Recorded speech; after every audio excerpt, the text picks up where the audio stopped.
Stress. Yəqin ki, bu sözü eşidən kimi ağlınıza dərhal gərginlik, yorğunluq kimi şeylər gəlir. Amma heç düşünmüsünüzmü ki, bu əslində bədənimizin çox ağıllı bir siqnal sistemidir? Gəlin bugün birlikdə baxaq görək bu sistem necə işləyir və ən əsası onu öz xeyrimizə necə işlədə bilərik. Yaxşı, amma başlayaq ən fundamental sualdan. Həqiqətənmi bütün stres növləri pisdir, bizə zərər verir? Gəlin buna aydınlıq gətirək. Çünki cavab sizi təəccübləndirə bilər. Baxın, məsələ burasındadır ki, stressin, belə demək mümkünsə, iki fərqli üzü var. Gəlin bu iki üzlər tanış olaq. Eustres və distres. Deməli, bir tərəfdə eustres var.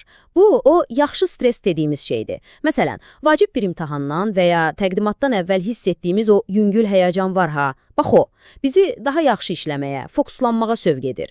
Amma o biri tərəfdə isə distres var ki, bu artıq tamamilə başqa məsələdir. Bu bizi tükəndirən, həddindən artıq yükləyən, sözün əsl mənasında zərərli olan stres növüdür. Yaxşı, aydındır.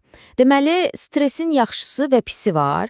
Bəs bu hissləri yaşayanda bədənimizin içində o bioloji səviyyədə tam olaraq nə baş verir? Bütün bu reaksiyanı başladan o ilk siqnal haradan gəlir? İndi gəlin bədənimizin o daxili siqnalizasiya sisteminin, yəni stresə cavab verən əsas mexanizmin içinə baş vuraq. Baxın, bütün stres reaksiyamızın mərkəzində HPA oxu deyilən bir şey dayanır. Təsəvvür edin ki, bu bədənimizin stres üçün, belə deyək, əsas komanda mərkəzidir. İlk baxışdan çox mürəkkəb görünsə də, bu proses əslində sadə bir zəncirvari reaksiyadır. Cəmi 3 addımdan ibarətdir. Baxın necə. Birinci, beyindəki hipotalamus bir siqnal yollayır. İkinci, hipofiz vəzi bu mesajı alıb növbəti məntəqəyə ötürür. Və nəhayət, üçüncü addımda böyrəküstü vəzilər bu mesajı alıb reaksiya verir. Bu qədər sadə. Bəs bütün bu zəncirin sonunda nə olur? Nəticə, bədənimizə kortizol axınıdır. Yəqin ki, eşitmisiniz, bu bizim əsas stres hormonumuzdur.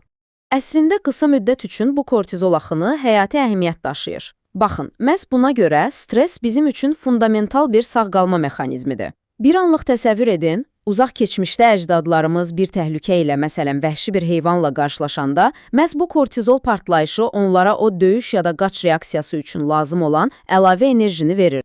Yaxşı, bu sistem təhlükə anında işə düşüb, sonra sönəndə çox faydalıdır. Amma bəs bu siqnal heç vaxt sönməsə? Təsəvvür edin ki, evinizdəki yanğın siqnalı gecə-gündüz susmur. Bədənimiz üçün də xroniki stres eyni şeydir. Bu həyəcan siqnalı daima açıq qalanda nə baş verir? Və bu daimi açıq siqnalın bədəli, təəssüf ki, çox ağırdır. HPA oxu dayanmadan işləyəndə, bunun uzun müddətli nəticələri həqiqətən ciddiləşir. Yaddaşımız və düşünmə qabiliyyətimiz zəifləyir, immun sistemimiz sözün əsl mənasında çökür, hətta beynimizin bəzi vacib hissələri zərər görür. Bəli, bu siqnal daima işləyəndə bədənimiz bunun bədəlini çox ağır ödəyir. Tamam, problem aydındır. Siqnal sistemi xarab olub və dayanmır. Bəs indi nə etməli? Həll yolu bu siqnalı, bu sistemi tamamilə sındırıb atmaqdırmı? Yoxsa bəlkə də daha ağıllı, daha fərqli bir yanaşma var? Məhz bu nöqtədə səhnəyə tamamilə yeni bir yanaşma çıxır. Adı da qəbul və öhdəlik terapiyası ya da qısaca ACT. Baxın, burada ən vacib məqam nədir? ACT-nin məqsədi stresi tamamilə ortadan qaldırmaq deyil. Bu real deyil onsuz da.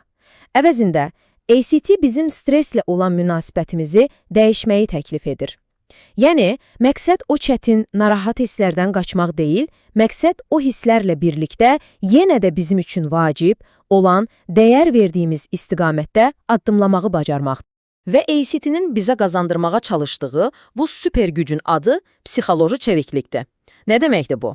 Çox sadə dildə desək, bu, içimizdə fırtınalar qopsa belə, xoşagəlməz düşüncələr, hisslər olsa belə, sükan arxasında bizim qalmağımız deməkdir.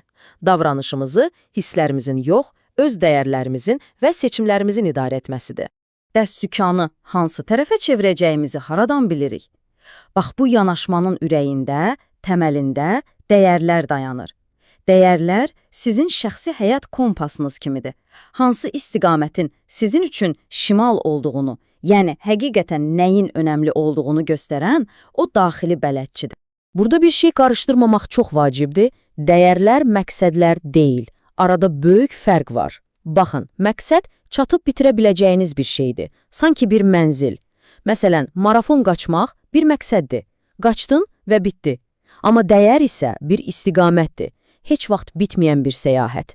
Məsələn, sağlam və intizamlı olmaq.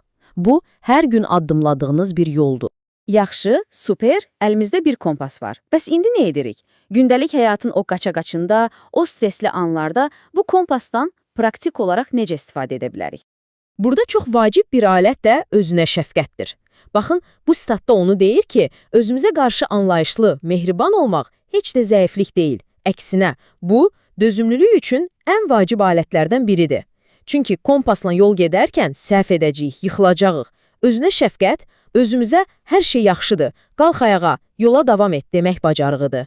Yəni, gəlin yekunlaşdıraq. Bütün bunların əsas ideyası nədir? Məqsəd o həyəcan siqnalına o stresi söndürmək deyil. Məqsəd onu eşitmək, hə, başa düşdüm burdasan, deyib qəbul etmək və daha sonra öz kompasımıza baxıb dəyərlərimizin göstərdiyi istiqamətdə bir addım atmaqdır. İdarə etməni ələ almaqdır. Və sonda gəlin bütün bu danışdıqlarımızı bir sualla sizin öz həyatınıza tətbiq edək. Bir anlıq düşünün. Bugün, elə indi bir stres siqnalı hiss etsəniz, sizin şəxsi kompasınız sizə hansı istiqamətdə addım atmağı pıçıldayardı?